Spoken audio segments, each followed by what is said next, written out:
If you love Masters of the Universe and 80 slasher movies, why are you watching this video and not out there in the world trying to get these figures right now?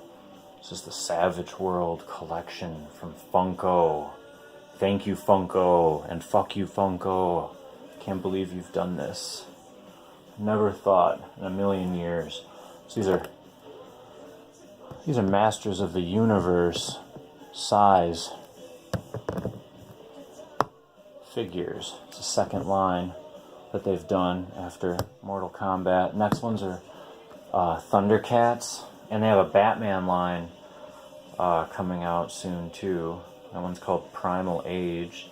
They just announced, but these are fantastic. These are probably my favorite figures ever put out. That's why I'm doing a video about them, because I love them so much. I'm gonna just, I don't know, talk about them. I don't have the fifth one. I'm sorry. I don't have Leatherface.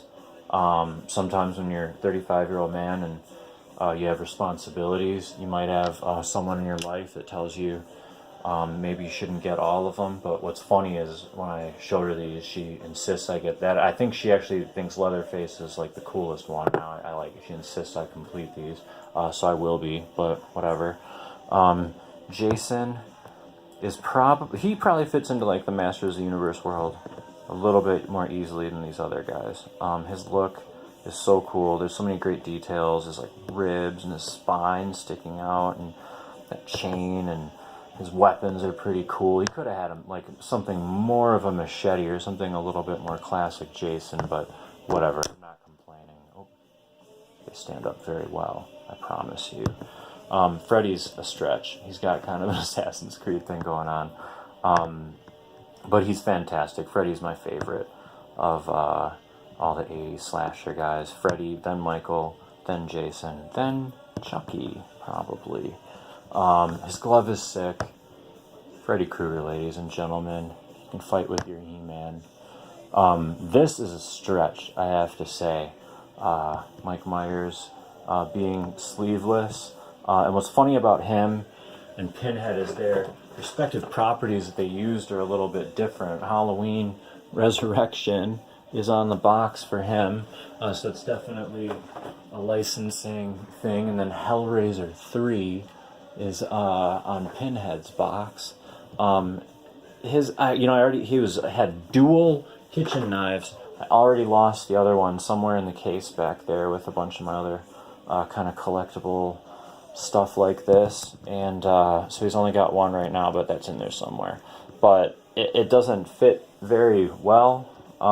Like the Jason weapon is a little bit meatier, and I have to say, below the head, what does any of that have to do with Michael Myers? Nothing at all. But whatever, it's fine. Michael Myers is cool. Pinhead is probably the most solid of all. I think, honestly, he's my favorite of all these figures, definitely.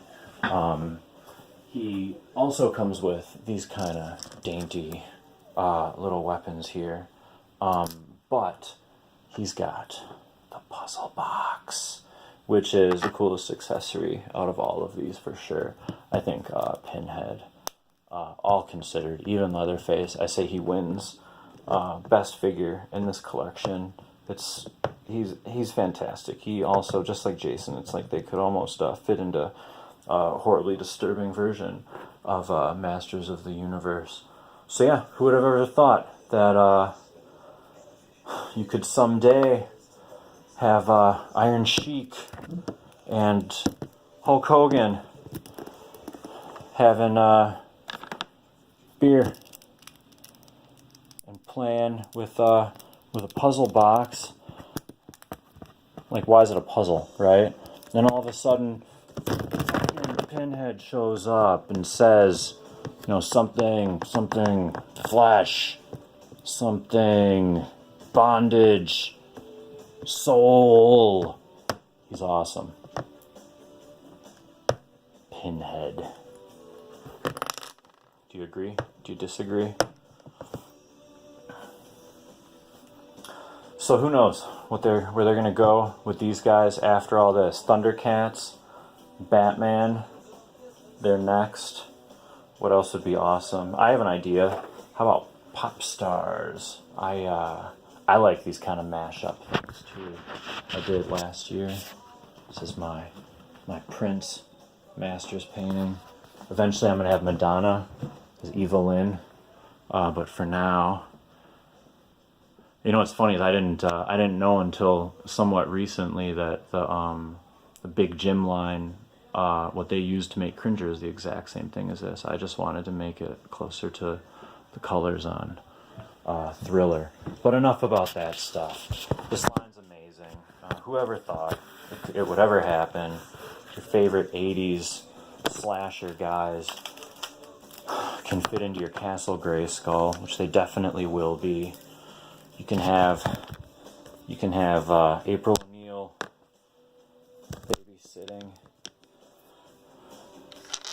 talking on the phone. Oh, Annie, first I get your famous moaning, then your famous squealing, and then it's Michael Myers time. She hangs up the phone and kicks the baby away to save it and says, "My God, I've always been such a big fucking fan of yours." And they hug and they live happily ever after because they're master's size. You can do whatever you want. These are fantastic. Anyway, I want to talk about these, so talk about them to me. And Funko, keep making this stuff. You're the best. Bye!